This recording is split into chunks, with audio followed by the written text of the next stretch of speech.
1년 내내 수십 수백 개의 콘텐츠가 쏟아지는 OTT 서비스.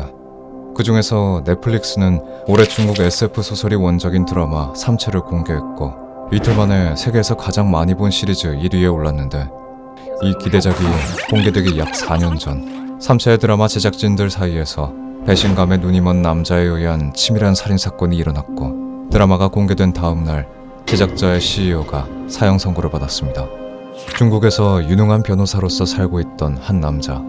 누군가는 그 남자를 보고 엄청나게 성공한 인생을 산 사람이라고 말할 것입니다. 중국에서 태어난 남자는 대학에서 법률 공부를 했었고, 프랑스의 대학에서 보험법학과를 졸업한 후 2년 뒤 미국 미시간 대학의 로스쿨을 다녔는데, 어엿한 변호사가 돼 다시 중국으로 돌아온 남자는 유명 금융기업인 포순그룹에서 10년 동안 근무한 화려한 이력을 쌓았죠. 그곳에서 남자가 성사시킨 거래의 이익만 약 18조. 그리고 그렇게 보장된 유능함은 여러 기업에서 그를 스카우트하고 싶게끔 만들었는데, 그 중엔 중국 유명 게임 회사도 있었습니다. 그 회사의 회장은 약 1조가 넘는 순자산을 가지고 있는 억만장자였는데, 그는 새롭게 드라마 제작 사업을 시작하려고 했고 여러 곳에서 경험이 많은 남자를 영입했죠. 회장이 남자에게 원하는 것은 두 가지였습니다.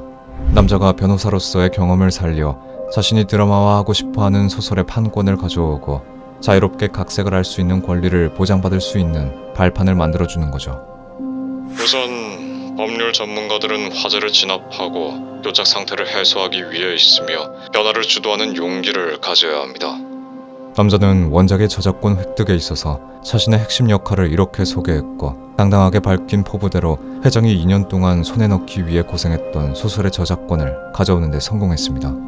꿈에 그리던 드라마 제작에 한 발짝 가까워진 회장은 크게 기뻐했고, 아예 제작사의 CEO 자리를 주면서 지적재산권 인큐베이팅 및 개발을 맡겼죠. 그의 법적 능력과 전문성을 높이 산 회장은 무제한적인 지원을 했고, 회장이 주는 무한한 신뢰와 능력을 인정받은 남자는 이 프로젝트가 그의 인생의 유산이 될 수 있다는 생각을 했습니다. 그렇게 계획은 순차적으로 흘러갔고, 드디어 대형 OTT 플랫폼과 협업을 위한 계약을 체결하는 날, 남자는 얼어붙고 말았죠. 공식적인 계약 발표에서 책임 프로듀서의 서명란에 남자의 이름은 누락되어 있었고, 수년간 고생했던 보상이란 게 자신의 존재를 부정당하는 결과로 돌아온 겁니다. 주변에선 그저 계약서에 이름만 누락됐을 뿐 남자가 제작사의 CEO라는 건 변함이 없다고 위로했지만, 그 어떤 말도 머리가 차갑게 식은 남자에게 위로가 되지 않았습니다. 남자는 자신이 투자하고 노력했던 것에 정당한 인정과 보상을 원했지만 정작 원하는 말을 들을 수 없었죠. 생각했던 것만큼 원하는 결과가 나오지 않아서 그런 것뿐이야. 회장은 그저 자신이 기대했던 것이 남자가 못 미쳤기 때문이라고 말했지만, 남자는 용납할 수 없었습니다. 그렇게 회사 임원들과 직원들 모두 몇 년 뒤 넷플릭스를 통해 공개될 드라마의 준비 과정을 앞두고 들떠있을 때, 남자는 홀로 다른 드라마에 빠져 있었죠. 그건 미국 케이블 채널에서 방영했던 TV 시리즈인 브레이킹 배드.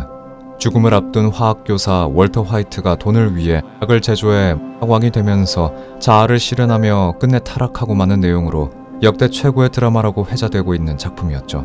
평소 그 드라마의 팬이었던 남자에게 별 볼 일 없이 비참한 인생을 살고 있던 주인공이 자신이 가지고 있는 화학적 지식을 동원해 치명적인 재능을 인정받고 앞길을 막는 걸림돌들까지 제거한다는 설정이 이전과는 다르게 와닿았는데, 그 카타르시스는 남자 안에 있던 월터 화이트를 깨웠고, 남자는 자신의 노력을 전면으로 부정한 회사 동료들에 대한 분노를 드라마보다 더 드라마 같은 방법으로 해소하기 위한 계획에 들어갔습니다.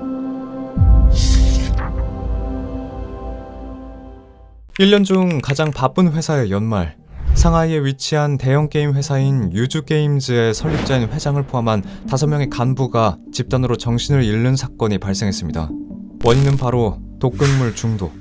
피해자들은 곧바로 병원으로 옮겨졌는데, 직원들은 예상치 못한 테러로 가장 상태가 안 좋았던 회사의 설립자이자 억만장자였던 린치 회장이 오랫동안 꿈꿔왔던 염원을 눈앞에 두고 있었을 때 이런 변을 당한 거라고 말했죠.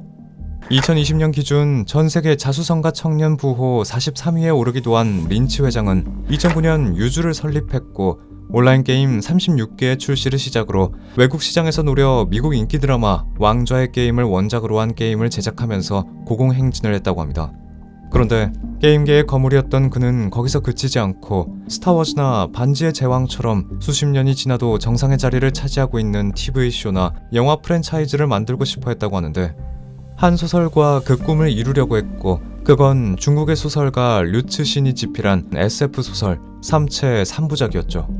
삼체는 SF계의 노벨상인 휴고상을 수상했었고, 방대한 세계관으로 엄청난 주목을 받고 있는 소설 시리즈였는데, 과학자들의 잇따른 의문의 죽음과 외계의 음모에 대한 이야기를 담고 있는 소설을 본 순간 린 회장은 이제 자신도 스타워즈 같은 대작을 만들 수 있을 거라 생각했고, 삼체의 저작권과 라이선스를 구입하는데 수백만 달러를 지출했다고 했습니다. 이전에 삼체의 저작권은 어느 사업가 부부에게 있었는데, 유주의 직원들은 회장이 그 저작권을 가져오기 위해 오랜 시간 공을 들였다고 증언했죠.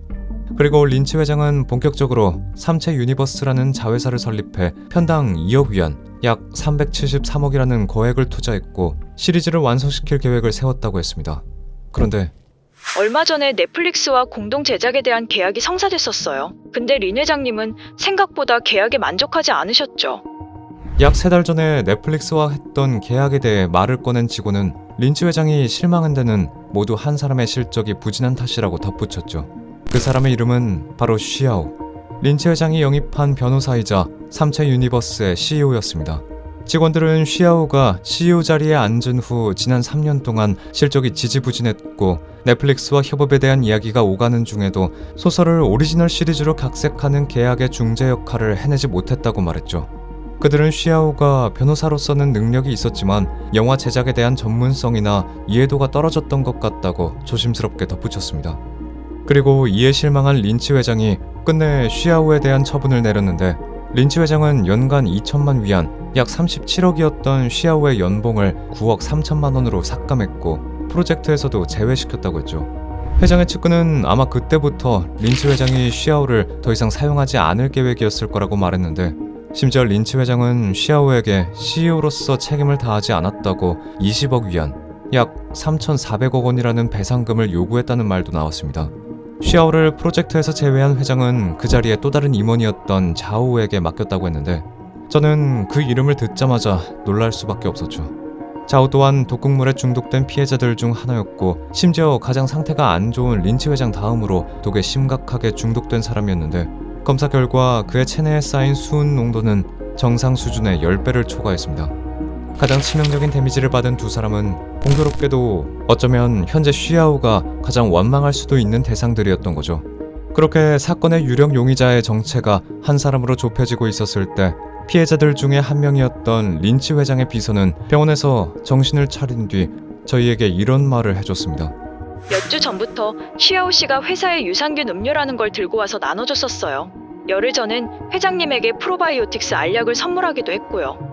저희는 쉬아오가 한 번이 아닌 몇 주에 걸쳐서 자신이 원한을 품은 회사 직원들을 서서히 중독시켰다고 결론을 내렸습니다. 그리고 쉬아오를 조사하던 중 그가 일본의 무역회사를 설립했다는 사실이 밝혀졌고, 심지어 상하이 교외에 주택을 소유하고 있다는 걸 알아냈는데, 실주거용이 아닌 건물을 기습했을 때 저희는 충격을 받을 수밖에 없었죠. 문을 열고 들어간 곳엔 동물이 들어갈 만한 케이지와 이름을 알 수 없는 약물이 든 병들, 그리고 수십 권의 책과 자료들이 어지럽게 쌓여 있었습니다. 그곳은 쉬아오가 직장 동료들에게 복수를 하기 위해 동물들에게 실험까지 하면서 독극물을 제조했던 실험실이었던 거죠. 남아있는 자료들에는 그가 회사에서 커피 캡슐이나 구비된 음료를 통해 독극물을 흡수할 수 있게 계획을 세웠다는 증거가 남아있었고, 심지어 린치 회장이 먹는 차에도 자신이 혼합한 독극물을 넣어왔던 겁니다. 그리고 그곳에 있던 100개 이상의 독극물들은 그가 유령 회사로 설립한 일본의 무역회사와 다크웹을 이용해 구입한 것이라는 사실을 알아낼 수 있었는데, 현장에서 발견된 무려 160대의 대포폰들도 독극물의 판매 경로를 감추는 용도였던 것으로 보였죠. 방 안을 가득 채운 복수의 증거들로 저희는 쉬아오를 체포했는데, 그에게 자백을 듣는 것보다 더 급한 건 바로 혼합한 독극물의 종류였습니다. 그걸 알아야 정확한 해독 방법을 찾을 수 있었는데, 체포된 쉬아오는 끝까지 밝히지 않았죠. 자신이 회사에서 내쳐졌고 배신당했다고 생각한 남자의 원한은 소름 끼칠 정도로 굳셌습니다. 후임자였던 자오를 포함한 다른 피해자 4명은 독극물로 인해 질병에 걸리긴 했지만 목숨을 구할 수 있었고, 병원에서 40리터의 피를 수혈받은 린치 회장은 끝내 입원하고 열흘 뒤인 2020년 12월 25일 크리스마스에 사망하고 말았습니다. 그리고 죽은 린치 회장의 몸에선 보거액에서 발견되는 매우 강력한 독인 수은과 테트로도톡신을 포함해 5개의 독소가 검출됐죠. 그리고 시아오는 린치 회장이 죽고 며칠 만에 붙잡히게 됐는데 프로젝트에서 제외되고 연봉이 삭감됐다는 범행 동기와 무역회사를 설립한 점 등이 그가 범인임을 밝힐 수 있는 증거가 됐지만 무엇보다 시아오를 잡을 수 있었던 건 중국에선 모든 통신 감청이 가능했다는 것 때문이었습니다. 그리고 린치 회장이 입원하고 며칠 만에 붙잡힌 시아오는 정신질환을 변명으로 변호를 했지만 명백하게 계획된 범행의 증거들 앞에선 이런 주장은 통하지 않았고 끝내 2024년 3월 22일 린치 회장이 그토록 염원하던 삼체가 세상에 공개된 다음 날 상하이 제중급 인민법원에서 사형 선고를 받게 됐습니다. 린치 회장이 죽고 유주 게임즈 측에선 다음과 같은 성명을 발표했죠. 잘 가요, 청춘이여. 우리는 함께하고 계속 친절할 것이며 계속 선함을 믿고 모든 나쁜 것들에 맞서 싸울 것입니다. 린치 회장이 사후 총괄 프로듀서로 선정된 삼체는 그의 노력이 아깝지 않게 넷플릭스의 인기 데뷔작이 되었는데 이 결과가 억울하게 죽은 그의 영혼을 달랠 수 있길 바랍니다.